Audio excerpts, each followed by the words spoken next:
Welcome everyone tonight.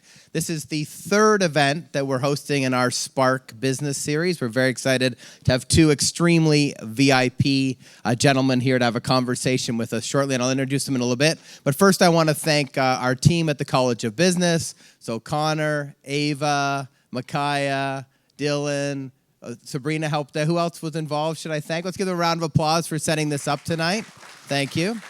We're also working very closely now. We have a new Center for Innovation and Entrepreneurship developed from the Center of Entrepreneurship. And Lisa, who's the new Assistant Dean of Entrepreneurship in the College of Business. You're going to see a lot more from us coming together in that world too. So very excited about that. So first, I'm just going to talk about the plan. So I'm going longer than I was supposed to, but I'm going to finish introducing everybody, and then we're going to have a wonderful intro video. And David told me that for those that haven't seen the book, this will actually help haven't read the book, we'll get you up to speed by seeing the video.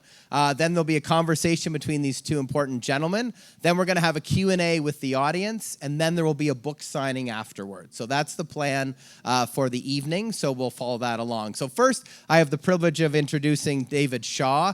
I'm not going to say too much because there's a lot about him to come, but he's the CEO of the Blackpoint Group, has an extraordinary resume from IDEXX to Covetris, companies he started, founded, been part of, and grown, and he's a real Maine business success story. He's also a champion for the environment, sits on many, many boards for conservation, lots of different things. He sits on boards of different organizations. One near and dear to my heart, he's been on the United States Olympic and Paralympic Museum founding board. That's part of my life, so we wanted to acknowledge that. And he's going to talk a lot about himself shortly. At UNE, he supports the Shaw Fellows and has received an honorary doctorate from us. So let's welcome David Shaw. And then to my left, equally as important, is James Herbert, the sixth president of the University of New England. He's been here now for almost 8 years, or maybe a little over 8 years, almost 9 years, and is doing a fantastic job. His background, he's a psychologist. He's also written a book, published lots of different things, like myself. He's a runner, and he brings lots of background to the conversation today. So let's welcome President Herbert as well. So now we're going to cue the video, and then James will take it from there. Welcome, everyone.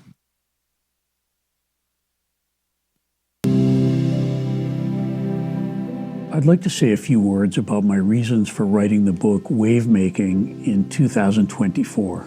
My career has included global experience in tech entrepreneurship, digital media, investment management, public service, conservation of nature, science policy, and other fields. And I feel very fortunate to have had a front row seat for an amazing array of experiences at this remarkable time in human history. Clearly, we live in an age of extraordinary new knowledge creation and opportunity. It's a time of exponential change, where our individual and collective quest for happiness, purpose, and significance can be confounded by unprecedented complexity. Yet, we all have the opportunity for greatness on our journeys to lead purposeful, fulfilling, and impactful lives. Evolution has endowed humans with brains that reward us with positive emotions for choices that yield achievement, belonging, greater purpose, and a positive impact on the world. Striving for greatness often requires disruption, challenging convention, and making waves. This includes the capacity to transform struggles into opportunity, turning life's lemons into celebratory lemonade, and transforming stormy seas into worthy surfing opportunities. In 15 chapters, Wave Making addresses issues ranging from the benefit of embracing struggles and challenging the status quo, to cultivating curiosity and courage, building high-performance tribes, and harnessing the power of partnerships. So I invite you to view life experiences chronicled in my book as an attempt to benefit others by sharing inspirations from my life, just as others have shared their wisdom and experiences with me.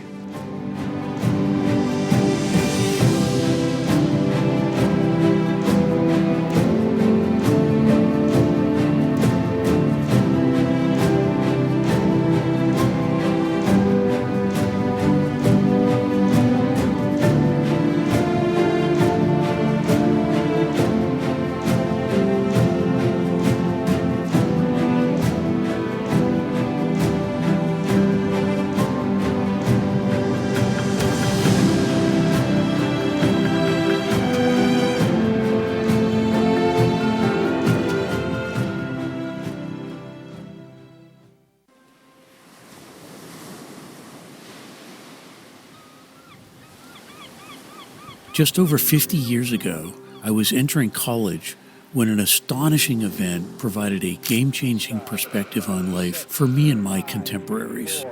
3, 2, 1, all engine running. Liftoff. We have The photos that Apollo 11 astronauts Neil Armstrong and Buzz Aldrin captured during their historic moon landing in July 1969 showed us for the first time images of Earth from space. A blue planet full of life, the only known habitable planet in a universe with billions of galaxies. Inspired by those photographs, as well as recent environmental calamities and books such as Silent Spring, over 20 million Americans took to the streets on April 22, 1970. They marched in support of newly declared Earth Day to raise awareness about the fragile state of our planet. Today, Earth Day is one of the world's largest secular holidays, mobilizing over 1 billion people per year, and it's a shared celebration with my birthday. For me, those images and events 50 years ago have been enduring sources of inspiration for stewardship of planet Earth. The power and majesty of our natural world seems vast and even infinite, but it is in fact finite and fragile. The interface between nature and human society is full of formidable challenges and escalating conflicts, with potentially devastating and unanticipated consequences on an exponential scale. Scientific studies compellingly show that action is urgently needed to address daunting challenges to the future habitability of our planet. Today, it is vital to fully understand how a skyrocketing population of nearly 8 billion people with high consumption cultures is impacting the natural world that supports life on Earth. Human ingenuity has helped us meet great challenges before. We have explored the deepest realms of our oceans, the outer reaches of our solar system. We have cured diseases, decoded the language of life, and harnessed the power of quantum physics, advanced chemistry, and electromagnetic forces to benefit society for sustainable energy and other needs. Half a century ago, we saw our small blue planet from space for the first time and awakened to the urgent need to protect it, to be wise stewards of our fragile ecosystem, Spaceship Earth.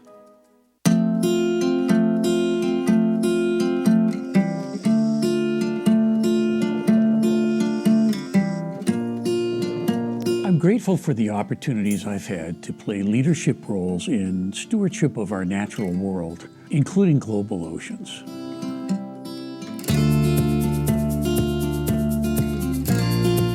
I feel really honored to be part of it. Thank you.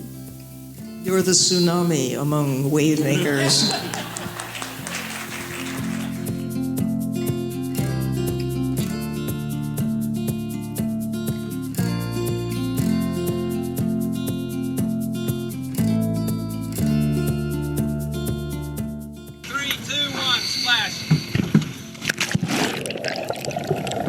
Oceans are a critical support system for life on Earth. And modern science has helped us understand that the health of world oceans is seriously threatened by human activity. This crisis has led me and many others to become activists in urgently seeking better stewardship of world oceans. Ladies and gentlemen, let's save the high seas and thank our wonderful panelists.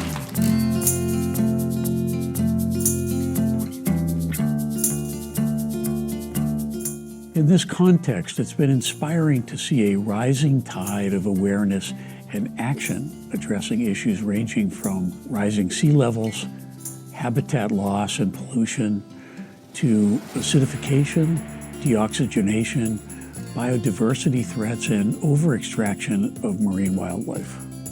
A matter of extraordinary importance for oceans is stewardship and governance of areas beyond the jurisdiction of any nations. These so-called high seas constitute more than 2/3 of total ocean volume, yet lack the governance framework of areas within national jurisdictions.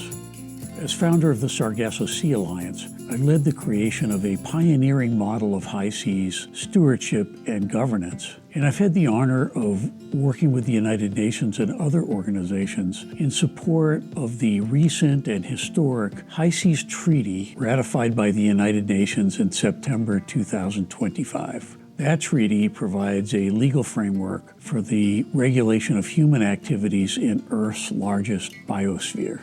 So I send congratulations to a global community of advocates who supported this remarkable historic accomplishment.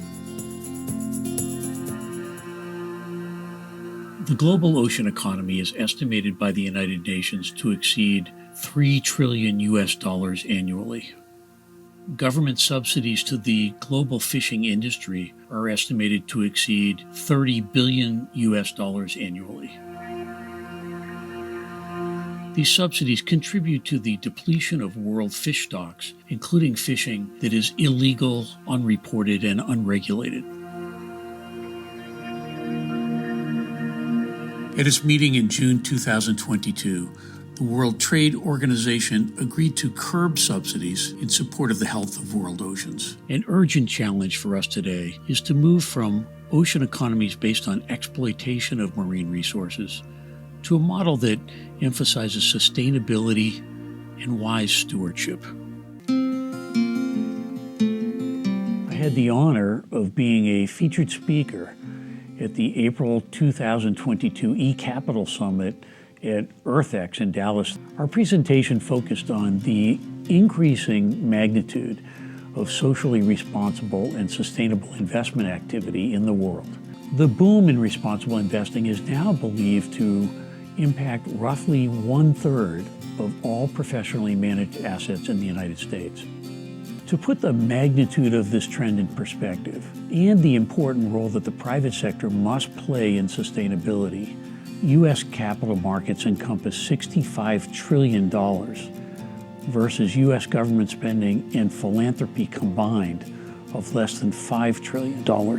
Global capital markets are estimated at $300 trillion, and a recent report by Rockefeller Philanthropy Advisors noted that just a 1% shift in global capital markets towards impact might cover the estimated $2.5 trillion funding gaps to achieve the United Nations Sustainable Development Goals. I'm a very fortunate survivor of a serious brain injury.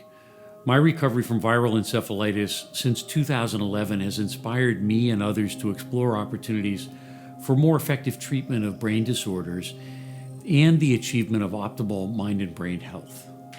In that context, I was eager to participate in the 2016 Sages and Scientists Symposium. This provided an opportunity for me to tell my story in a way that might benefit others. 5 years ago, in July of 2011, in the middle of the night, I suffered a sudden onslaught of really horrific pain in my head, a terrible headache, numbness of my hands. It was almost unmanageable pain. I was hospitalized and diagnosed with a rare and often lethal viral infection in my brain. It's known as viral encephalitis. So it was quickly realized that it was a rather dire situation, and I was in a race against time to save my life. So I was transferred to Massachusetts General Hospital, came under the care of Dr. Roseanne and his colleagues, and my brain was becoming increasingly incapacitated as the days went on with horrific pain. And so when our team met David for the first time and we saw his MRI and we evaluated him, we were very concerned that he wouldn't make it. And if you compare his images and what our examination showed to what's published in the literature, his chances of making it were pretty slim. My memories of the first 2 months with encephalitis are patchy and vague. Damage to my right frontal lobe, lateral lobe, and other adjacent brain tissue created severe cognitive disabilities. My mind essentially had to make a choice to succeed, to find my way out, and that I had to own that. With coaching from therapists, I began to practice techniques for therapeutic attention to impaired concentration, comprehension, intuition, short-term memory, moods and emotions, visual spatial recognition, and other cognitive functions. Cognitive therapy helped me develop a system of using my brain more purposefully and more positively, knowing that the brain is capable of remodeling itself in response to mindful intentions. I'm now much more aware of the impact of purposefulness and intent on shaping overall consciousness, specific thought processes and neural networks that influence these.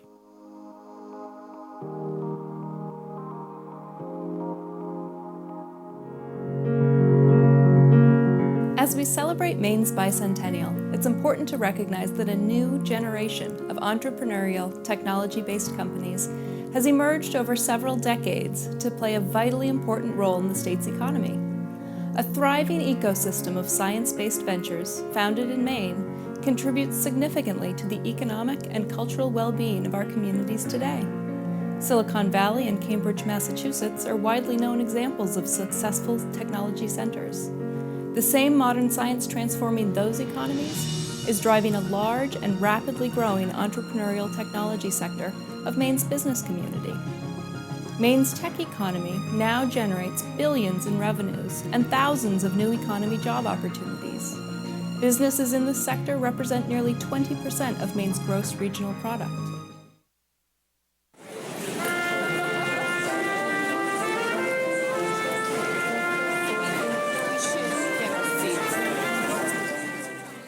I wish you all, I toast you all to cease tomorrow. And my Latin version of that is carpa mañana. To all of you, carpa mañana.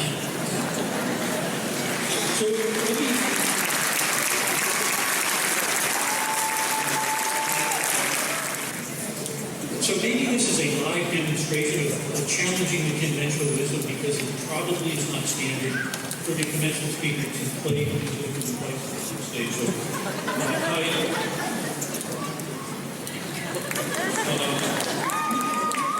maybe you can come up with something here. Do you happen to know the last movement of Beethoven 9 that somehow felt Ode to Joy? Yes. You do know Ode to Joy? Yes. I've written here some very special lyrics for today. And would you mind, should we stand here? Well, this is a very small photo. Think of it as joyful, joyful graduation. Joyful graduation. Here are the lyrics. And do you think that the key of G would work for you? I can play chorus. Yeah. Okay.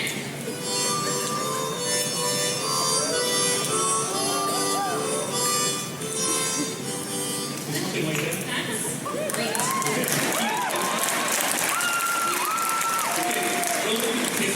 If that works, these are the lyrics. Okay.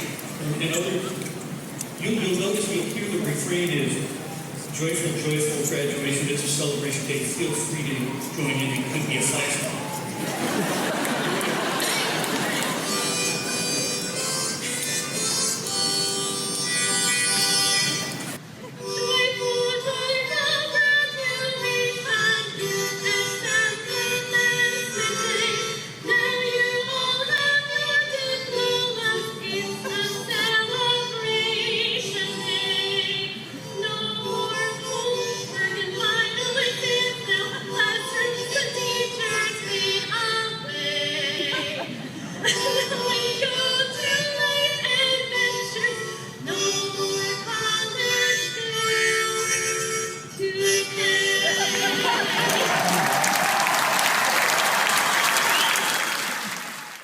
Wow. Okay.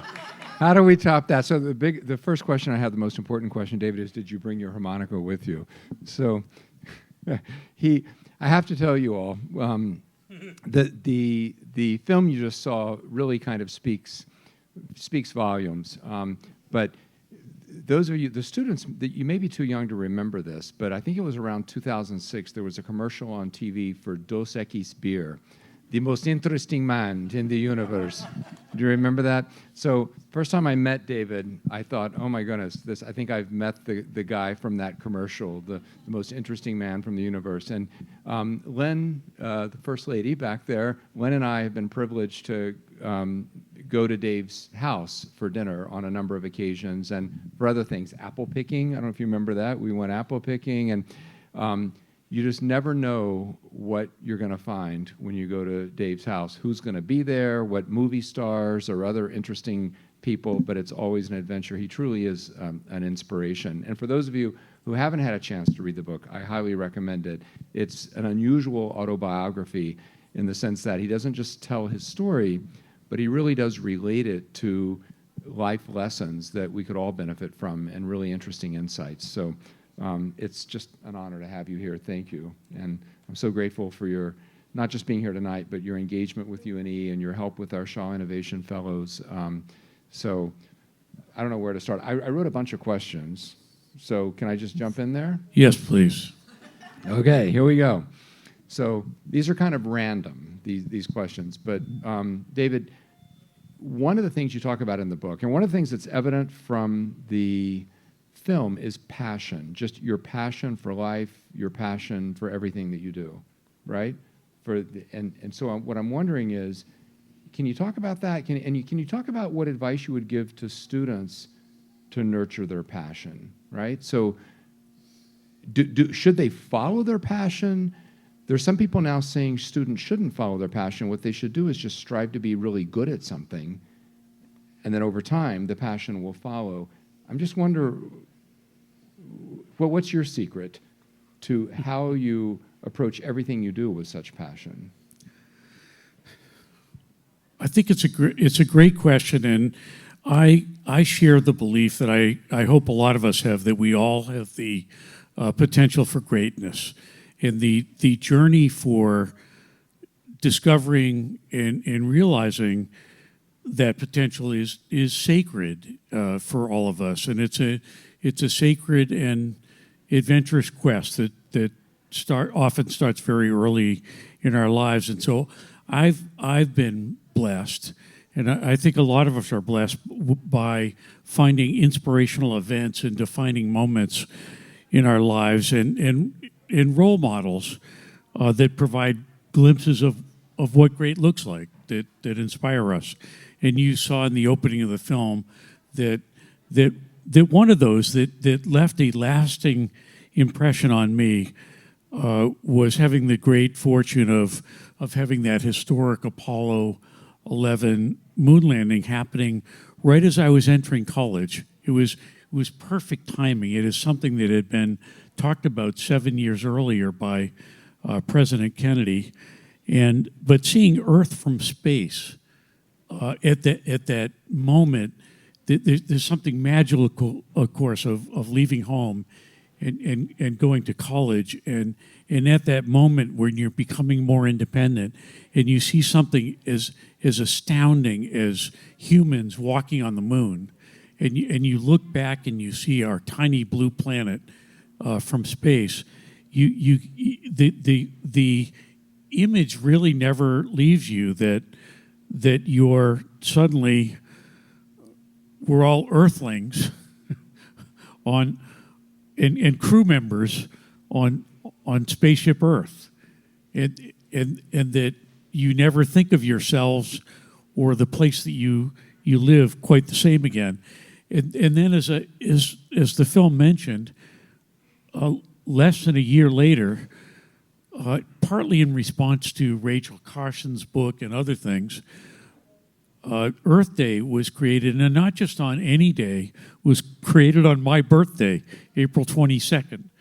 And, my birthday could have been Taco Celebration Day or Love a Lawyer Day or something else, but it was Earth Day, and I've co-celebrated ever since.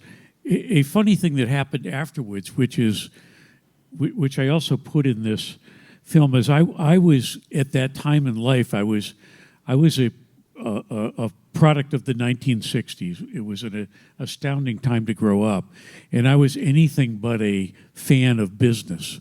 I thought business was not an interesting way to make a living, and also in 1970, just months after Earth Day was created, Milton Friedman wrote a Wall Street Journal article that launched the era of what is known as shareholder primacy, which said that the only metric for a success in capitalism was shareholder value creation. And now capitalism was a $22 trillion a year enterprise in the United States versus nonprofit and government, $5 trillion a year, or less than that. And the idea that something of that magnitude could be aimed at the wrong success metric was just plain scary. And it's been aimed at the wrong success metric ever since, still is. And so there I was, the answer to your question, I was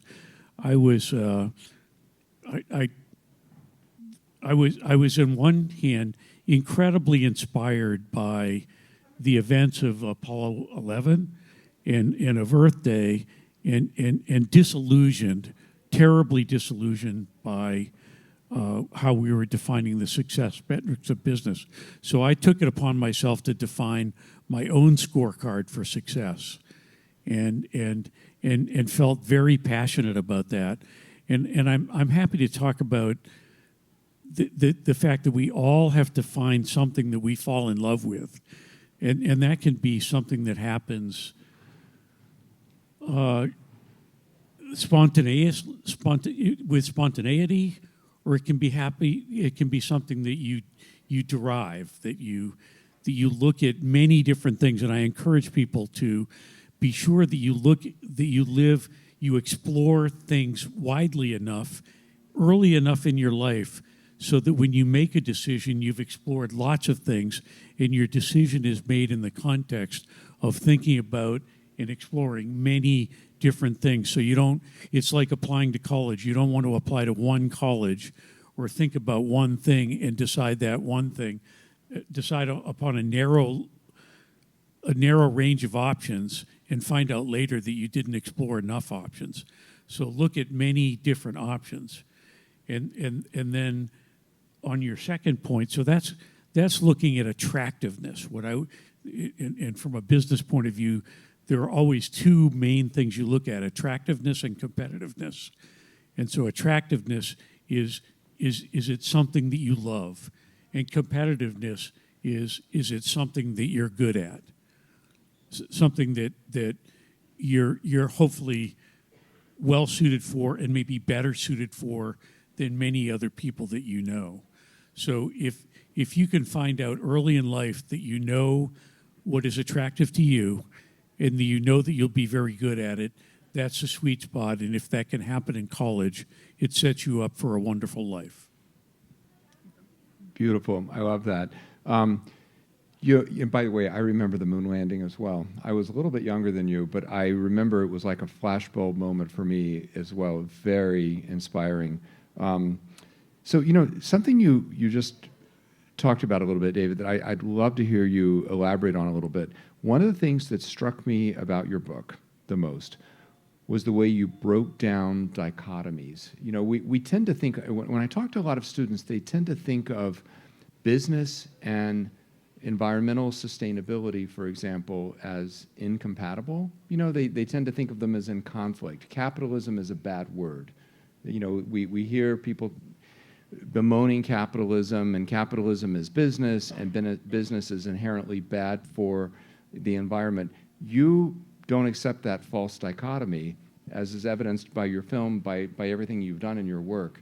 I'd love to hear your thoughts about that, about, why is it that we tend to dichotomize these things, and how can business be good for environmental sustainability and vice versa? Yeah, business to me when I was growing up was working in shoe factories, cutting scrap leather, getting paid piecework, and my perception of business was quite negative. I was a worker. I had no sense of what the purpose of the companies were that I was working for. It was just plain work. It didn't seem to have a purpose. I wasn't connected to our mission. It was just hourly work with no purpose. And so I intended to be in public service. And in fact, my first job was in public service. I was fortunate to work for a governor in Maine, an independent governor named Longley. And again, it was very fortunate in that he was an independent governor, sort of unexpectedly elected, and he had no staff, and he asked me if I would be responsible, if I would report to him for marine resources, agriculture, forestry, and a few other things when I was 22. And all things that I knew nothing about. And I said, sure, Governor. And I subsequently drank from a fire hose. And by the way, an incredibly stressful couple of years as I tried to master in a high-profile job things that I knew nothing about and perform at a very high level with people who knew much more than I did, which taught me a life lesson that learning domain knowledge is not that difficult, and that the real skill that I mastered was one of learning to learn domain knowledge from others that knew things better than I did, and then to challenge their thinking and find better insights than they often had because they were too close to see things creatively, to have new insights, to be innovative, to manage communications with the group, and to facilitate discussions that led to better outcomes with kind of a novice mind. So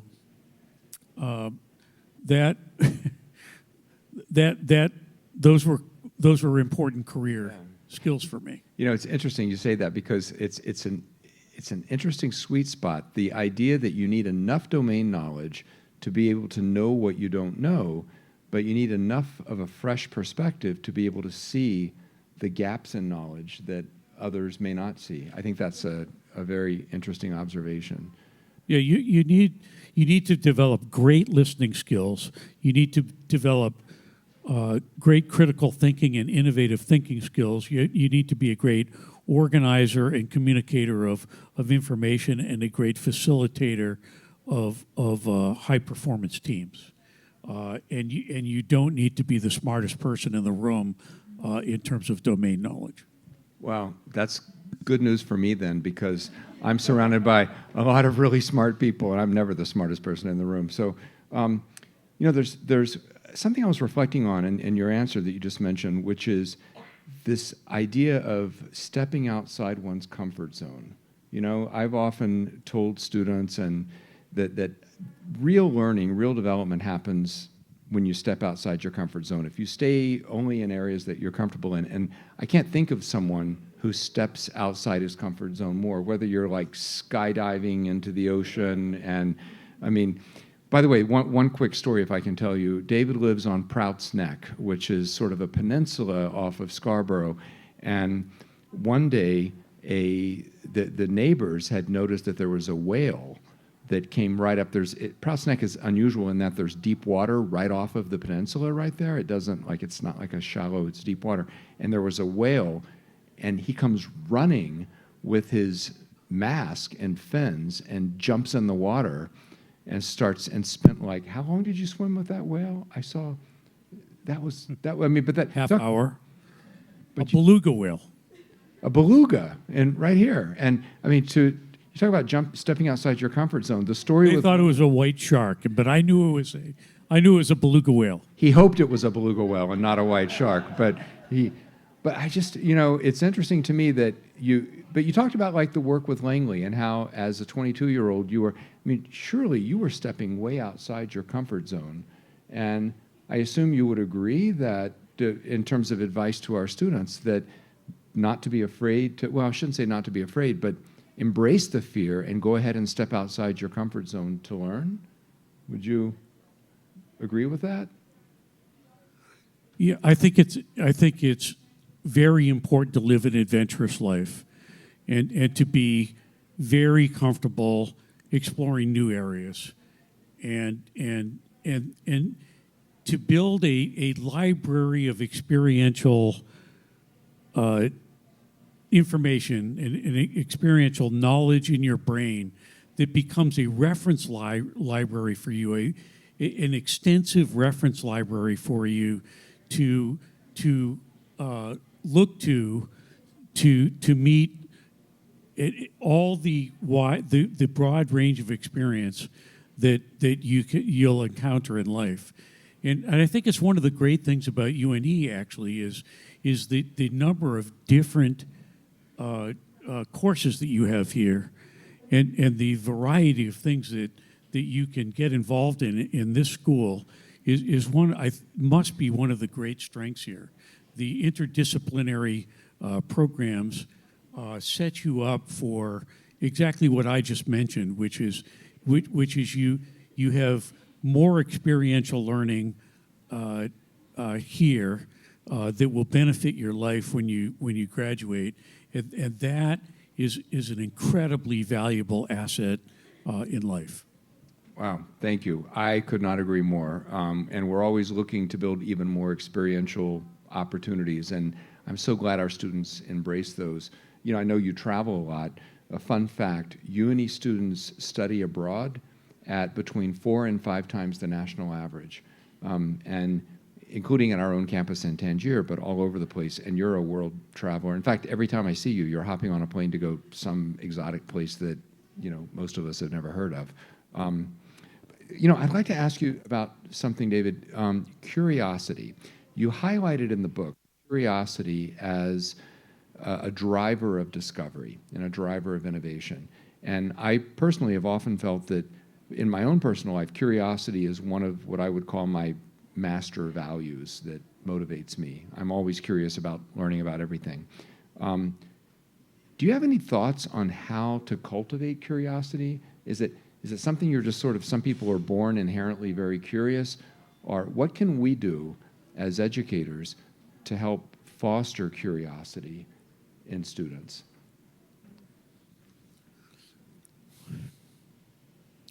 I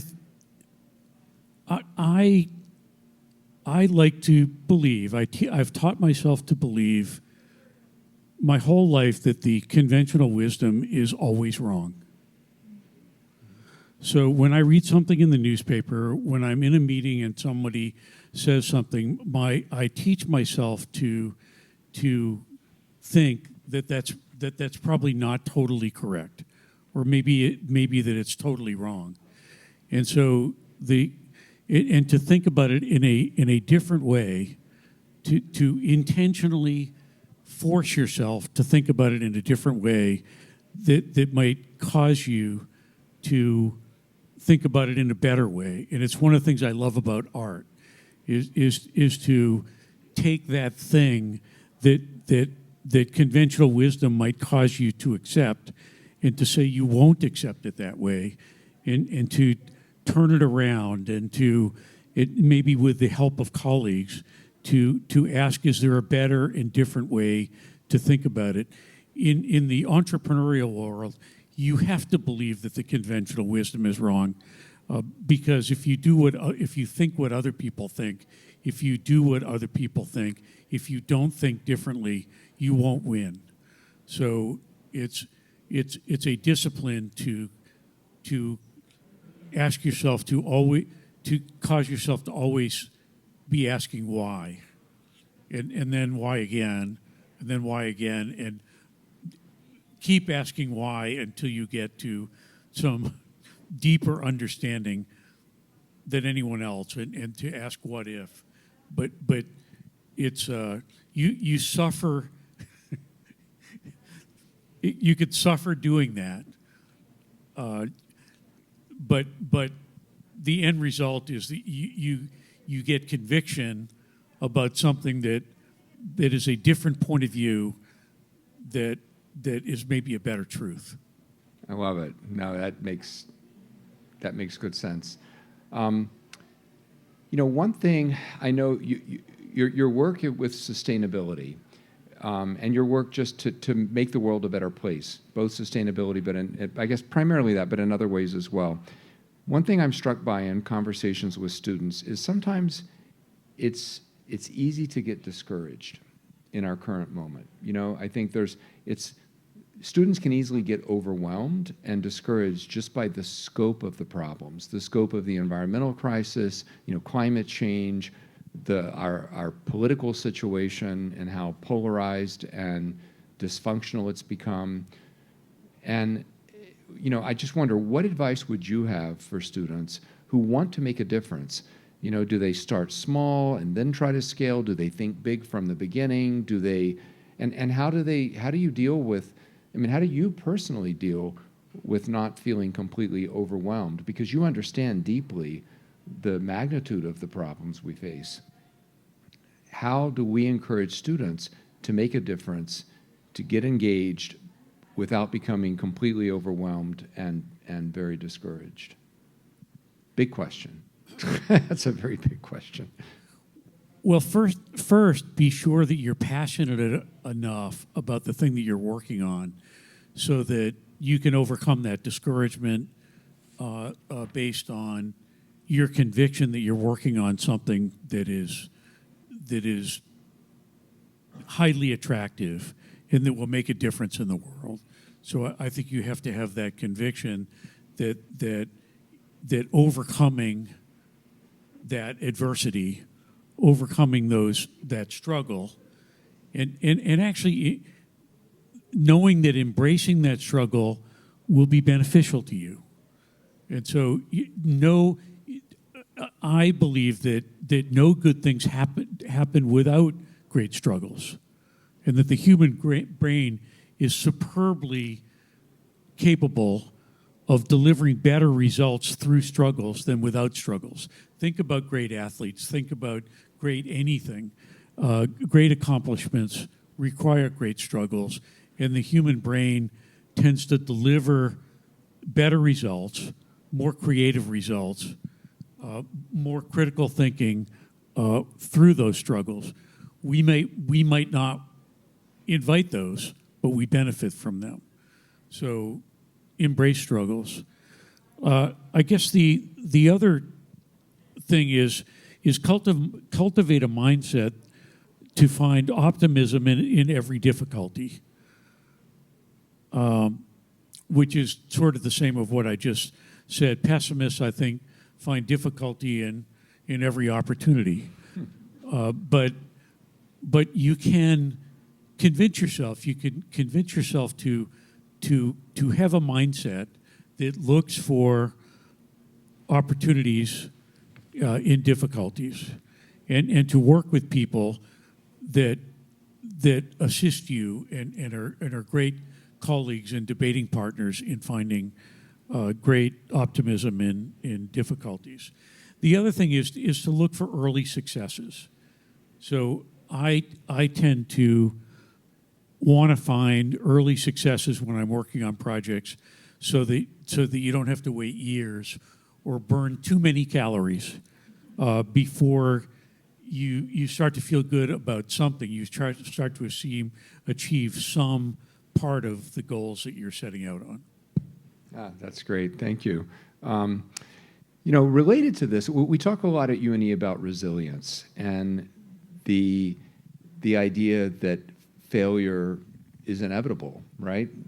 And I just wonder, you've in your business dealings, well, in all of your dealings, you've been willing to take bold risks, right? Calculated risks. So I'm not saying just wild, crazy risks, but you've been willing to take risks. But inevitably, sometimes not everything works out, right? I'm sure you've had companies that didn't work out. You've had products, you've had ideas, things that don't work out. And I wonder if you could just talk about that a little bit. Like how, can you describe maybe an example of something that you tried that didn't work? And what your thoughts are about being willing to take risks and how to recover and cultivate a sense of resilience and keep moving despite failures? Because failure is inevitable in business and, well, in life, really. Yeah, I'm happy to do that.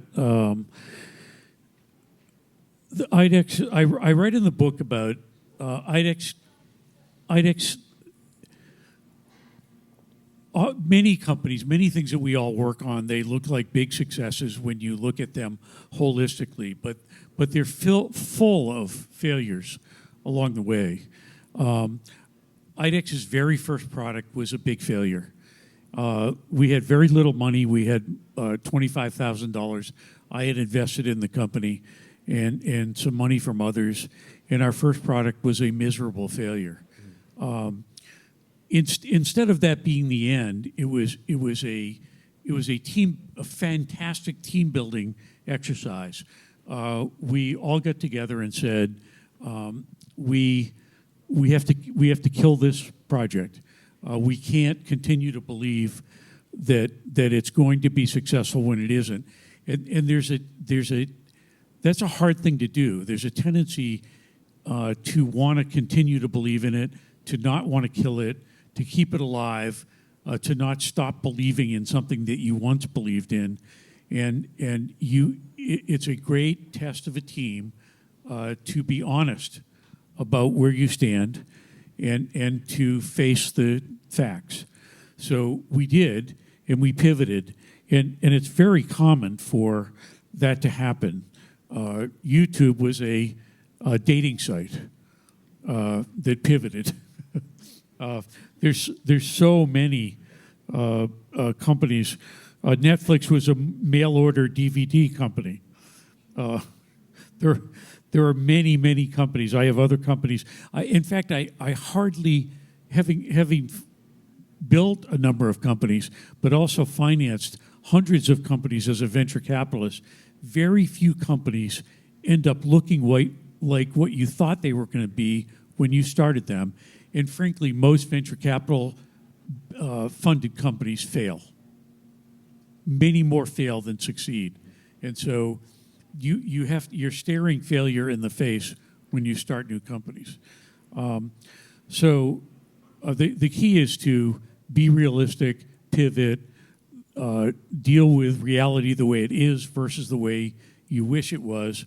Be honest and step up to the plate and do what you need to do. A really interesting thing about risk is that often people don't understand the compounding of risk. So they will say that the risk of getting financed is maybe 90%. The risk of getting the right staff is 90%. The risk of having the right product is 90%. The risk of a few other things is 90%. And so that all sounds good until you understand that you have to multiply 90% times 90% times 90% times 90%. And if you do that 8 or 10 times, you're at 30% of the enterprise being successful. And so the compounding of risk is what usually gets you. And don't ever forget that. I always believe in risk mitigation versus portfolio theory. So have lots of optionality. Warren Buffett is famous for saying risk comes from not knowing what you're doing. And a lot of us kid ourselves about how much we know about what we're doing. The greatest risk mitigation is by having experts on your staff who have done the thing that you're about to do before. So they already know how to do. So when I started IDEXX, I hired the very best R&D person at Abbott Laboratories who had done what we were about to do many times at a world-class level. And that removed the risk of development. We already had removed the risk of research because we were in-licensing technology that had already been successful in human diagnostics. And so you have to go systematically through every risk category and try to get to nearly 100% probability of success. And that's possible. But then when inevitably, either at one of those steps or at the enterprise level, something can still fail. And so the importance of picking yourself up, not letting that discourage you to the point that you give up, but to keep moving. Now, you may give up on some particular angle, but I mean, just in life in general, to keep moving forward. So risk, I've I deal with risk endlessly, but not enterprise failure risks. And so I think that's different. In fact, you want to do a lot of risky things in a company that you want to be innovative, because you can't be innovative without taking risk. You just don't want those risks to be so risky that they risk the enterprise. Yeah. So you have to put guardrails around those risks to be sure that they are not riskier than you can tolerate. That's, boy, you summarized it perfectly. It sounds like you just summarized a lot of my job right there. Because, you know, we at UNE are not afraid to take risks. We're not afraid to try new things. Most of the time, those things work, although you're exactly right. Sometimes they work, and where you end up with is not where you started or where you envisioned you were going to start, but they're successful. But, you know, sometimes they don't work. But we try to mitigate the risk by doing very careful analysis before, for example, if we're going to launch a new program. We don't just think, you know, we just don't sit around and go, oh, you know what, it would be a cool to have an aerospace engineering program. Let's just do that. Gwen, go cue that up, please, you know. We actually go through a process of really trying to think through all the steps, the market analysis, what internal strengths do we have, what would the investment be to try to mitigate those risks. But you have to be in the game of trying new things for the enterprise to succeed. And I think that's exactly what you're talking about. So I think that I'll maybe give one more example that I mentioned and I feel very good about. The world told me that there's no way that you could protect the Earth's high seas. About 10 years ago, people laughed when we said we would do that. It took 10 years in a series of really interesting things to reach a time in September when the United Nations ratified that treaty. But we first went to Bermuda and created a high seas protection area around Bermuda. We then engaged the world's largest environmental organization, the International Union for the Conservation of Nature, to be a partner. I then went to the United Nations and caused them to create a new position at the UN called a Special Ambassador for Oceans, which they had never, believe it or not, considered in the past. We then began to, we used that ambassador to go to lots of meetings around the world that none of the rest of us were invited to. And over a period of 10 years, we slowly signed up at first a couple of countries, and then 20 countries, and then 50 countries, and at the UN, you need 67 countries to cross the threshold to a ratification level that binds all countries in the world, and we did that in September. But it was the risk mitigation and the process to get there was extreme detailed planning, and planning is great plans or how you mitigate risk. that you actually may have just answered the next question I was going to ask you, which is, given your focus on protecting the natural world and sustainability, you've done so much work in that in many different spaces. Is there one thing that you're most proud of? Would it be that? Would it be the protection of the high seas, or is there something else, or is there more than one? Something. What really stands out to you in terms of your work protecting the natural world? Something you're most proud of?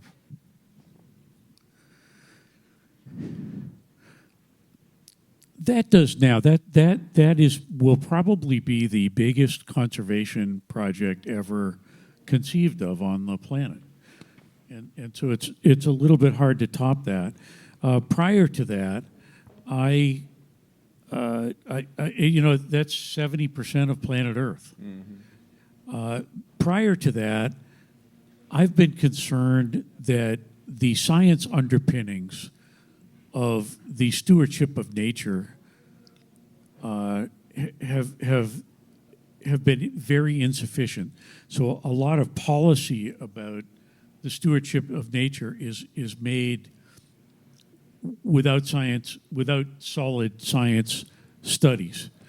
And so I created, during the National Park Centennial, a national program called Second Century Stewardship to bring true science, real science, into national parks, so that, one, we could have a science underpinning for policy, but two, so that we could also engage the biggest audience in America, 350 million visits a year. It's bigger than all major league sports combined. So that when people went to parks, they wouldn't just take selfies, pictures at the top of the Grand Canyon wall. They would actually go into the parks and have a science experience that showed them the beauty and wonder of nature during that visit, which would change their lives. And so prior to this project with Oceans, I felt good about that. Sadly, a lot of that has been unraveled in the past couple of years, and there's hopefully that will change someday. One can hope. So what I'd like to do at this point is open it up to the audience, and starting with our students in particular. And I know who you are, so if you don't volunteer with a question, I'm going to... We've got one right over here. Good, okay. I know you had mentioned earlier not giving up and your time with IDEXX, but I really wanted to ask about what sparked the idea for IDEXX and how you knew to stick with it even when faced with adversity, especially when it was just an idea. Well, I was watching major technological trends, a convergence of two fascinating technological trends in the late 1970s, medical device and microelectronic trends, and also molecular biology, immunology, immunochemistry, and seeing the combination of those transform human diagnostics. And so I did a little bit of investing in that market, but I also wanted to start a company. I wanted to be more than an investor. I wanted to start a company. And when I had worked for Longley in state government, I had heard that there was no chance really of having a technology industry in Maine. The belief often in state governments, not just here but around the world, is that you have to revive an industry, an old industry that's dying. It's just kind of a natural thing, you know. We got to bring back the forest products industry. We got to help the potato industry. We got to help the poultry industry. It's just a natural inclination around the world to help struggling industries. And I thought, as a younger person, that we maybe should just look at new industries. So I wanted to not only do this myself, but I wanted to do it here and see if we could build a new industry around that. So I took the idea of those new technologies that were transforming human medicine and to aim it at an underserved market. And I thought veterinary medicine could be that. Questions? What's one piece of advice you wish someone had given you when you were in college looking ahead at your career? I would say that it would be that good is the enemy of great. It's easy in life to feel good about something, to settle with good in the viciously competitive world of high tech. And the viciously competitive world of a lot of things, of science, getting education, being published in Science magazine, in athletics, being a star athlete, or so many things you can think of. Settling for good is often not very rewarding. One of the hardest things about that is in staffing in a company. So I found as I had never built a company before. I was an English major, the worst thing for a business person maybe.